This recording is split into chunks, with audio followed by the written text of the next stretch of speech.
საქართველოს სისტემაში თითოეული ცვლილება პირდაპირ უკავშირდება ქვეყნის მომავალს, რადგან ახალგაზრდობა არის ის ძალა, რომელიც განსაზღვრავს სახელმწიფოს განვითარების გზას. სწორედ ამიტომ საქართველოში მე-12 კლასის გაუქმების საკითხი მხოლოდ ფორმალური გადაწყვეტილება არ არის ეს. ეხება განათლების ხარისხს, მომავალ თაობას და სახელმწიფოს საერთაშორისო პოზიციას. მე-12 კლასის არსებობა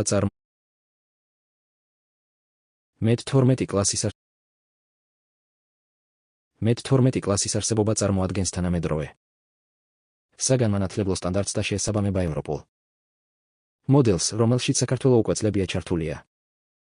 მისი გაუქმებით ქვეყანა შეიძლება ჩამოშორდეს ბოლონიის პროცესს, რამაც შესაძლოა ხელი შეუშალოს აბიტურიენტებს ევროპულ უნივერსიტეტებში შეუფერხებლად სწავლის გაგრძელებაში. ეს არა მხოლოდ მათ პერსონალურ მომავალს დააზარალებს, არამედ საქართველოს საგანმანათლებლო რეპუტაციასაც.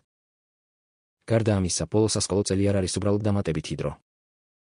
ეს არის ეტაპი, სადაც მოსწავლეები იღრმავებენ ცოდნას, ამზადებენ საბოლოო პროექტებს, მომწიფდებიან როგორც პიროვნებები და ეუფლებიან გადაწყვეტილების მიღების უნარს.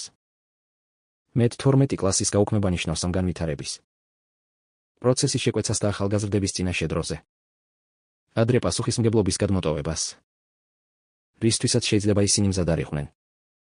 ასევე უნდა გავითვალისწინოთ ფსიქოლოგიური მხარე. ერთწლიანი ინტენსიური პროგრამის შეკუმშვა ახალგაზრდებს მოუტანს ზედმეტ სტრესს. ეს შეიძლება გამოიწვიოს სწავლითი დაღლა, მოტივაციის დაკარგვა და განათლების ზედაპირული მიღება. სახელმწიფოს მიზანი კი უნდა იყოს არა მხოლოდ დროში ეკონომიური, არამედ სიღრმისეული და ადამიანზე მორგებული სწავლება. შეჯამებისას მე-12 კლასის გაუქმება არ ნიშნავს პროგრესს. პირიქით, ეს ნაბიჯი საქართველოს გაუშორებს, საერთაშორისო სტანდარტებს შეამცირებს, განათლების ხარისხს და დაასუსტებს.